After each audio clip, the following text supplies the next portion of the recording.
did you make the switch? Because you were kind of this computer science guy, and then you were the corporate guy, but then you got into the franchise business. How did you get into this whole productivity realm, this whole, self improvement, um, time management focus? What was there something that happened in your life that said, okay, I see a need and I'm going to create that, fill that void, or what happened? Yeah, I think it was, if I peel it all the way back, to me, when people say I do this, I do that, and like I wanted to be there for my son. But when I go deeper, what I really desired at a deep level was control, what I call like event control or schedule control, or, being able to do kind of, what I want, when I want, with whoever I want, and being able to have that freedom to say, yeah, I want to go do that, so I'm going to go do it. Right. And so that is like so deep in my core that gave me kind of the fuel or the desire to say, okay, how can I get more done? How can I leverage myself? And certainly sometimes you have to do that by building teams. So I have a little team of contractors, not employees, but contractors that help me. But it was that core desire to want to kind of get the most out of life and stay in control of my life that drove me to, study a lot of different people on time management and self-development, picking up some good mentors. I think that's a key. I got lucky that early on I came across this guy named Jim Rohn. I don't know if you've ever heard of him. So I came across Jim Rohn. I got to host him at an event, and we got to know each other. I shared the stage with him, and this one night he said so much in just 5 minutes that it kind of literally, changed my life. And luckily that recording, became one of his programs. And so it's something that's available to people. But anyway, that, I've just been on that journey. I've always kind of been that seeker of, how can I do better? What can I do better?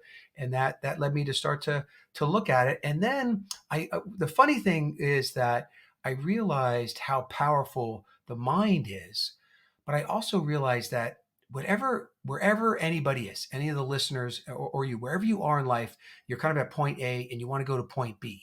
And everything you need is within reach, especially today with today and technology and the internet. Everything you need is within reach, right? You're probably to some degree already doing that thing you really want to do, and you can master it.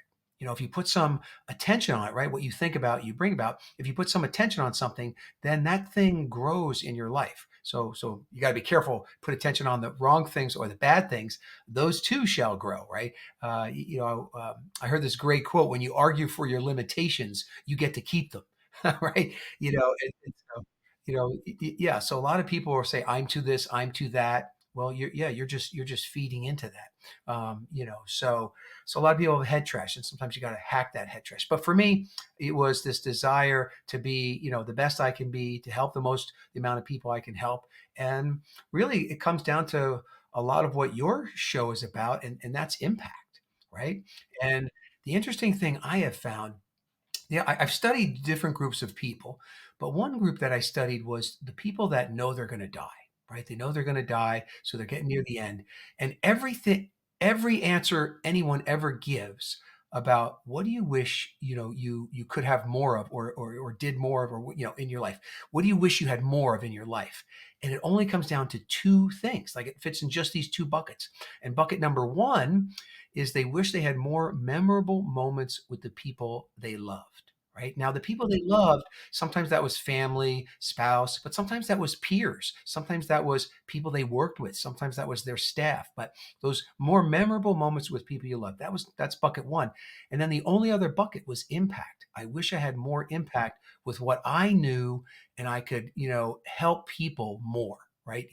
And so I think that's really key. And I think you do a great job of helping people find their strengths, and then leverage those strengths, and do they enjoy what they're doing? I often say, the Steve Jobs test, right? He has a famous thing where he gets up in the morning, and he'd look in the mirror and say, if today was the last day of my life, would I still do what I'm about to do today? And if the answer is no, too many days in a row, he's out. He's got to change something, right? So living that, that impact. We do this visualization exercise about the Powerball, the Powerball lottery, and And so my wife and I, we call it the Powerball test, and that is, does whatever you're doing pass the Powerball test?